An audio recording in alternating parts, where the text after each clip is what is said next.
di base buka! Buka! Nah, ngapa pribumi ditangkapin? Ini buktinya ada. Nah, tegak dengan belo-belo. Gak ditangkapin. Image emak-emak biasanya lekat dengan aksi tak terduga. Itulah yang juga dilakukan sejumlah emak-emak di Jambi berikut ini. Mereka berani menggerebek base camp para pecandu narkoba. Mereka jengkel lantaran polisi tak kunjung bertindak.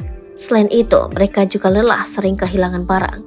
Aksi sejumlah emak-emak menggerebek sebuah bangunan yang diduga menjadi base camp para pecandu narkoba viral di media sosial. Peristiwa itu terjadi di Kelurahan Rawasari, Kecamatan Alam Barang, Kota Jambi, Provinsi Jambi.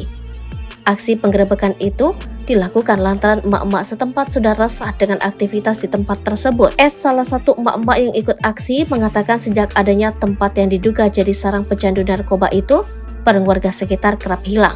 Warga sudah resah karena warga sekitar banyak kehilangan barang. Ada motor, mesin air, handphone, laptop. Kehilangan itu tidak hanya di RT kami saja, tapi ada juga ke RT tetangga sejak base camp sabu itu dibuka, ujarnya. Menurutnya tempat itu sudah sekitar setahun dijadikan base camp para pecandu narkoba. Warga setempat pun sudah berupaya melaporkan aktivitas di base camp tersebut kepada aparat berwajib. Namun, mereka kesal karena polisi tidak segera bertindak hingga akhirnya melakukan penggerebekan sendiri. Kurang lebih sudah setahun lebih mereka buka di sini. Kami sudah melapor tapi tidak ada tanggapan, terangnya.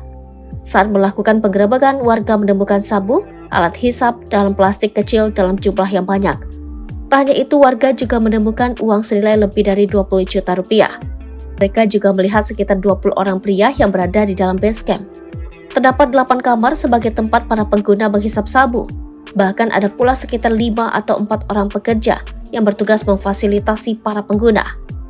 Saat kita masuk, banyak orang di dalam dan motornya ada juga di dalam, mereka nyabu. Mereka berhamburan kabur pas kami masuk. Ada yang langsung bawa motor. Ada yang nyelamatin uang puluhan juta. Kami tak mungkin nak nangkap lanang galau kami ibu-ibu, bebernya. Keresahan yang dirasakan semakin menjadi saat mengetahui banyak anak baru gede mondar-mandir di tempat tersebut. Apalagi lihat anak SMP SMA bolak-balik masuk ke dalam. Ada yang bonceng 3, kan kita kasihan, resah dan menggebu-gebu perasaannya, tandasnya.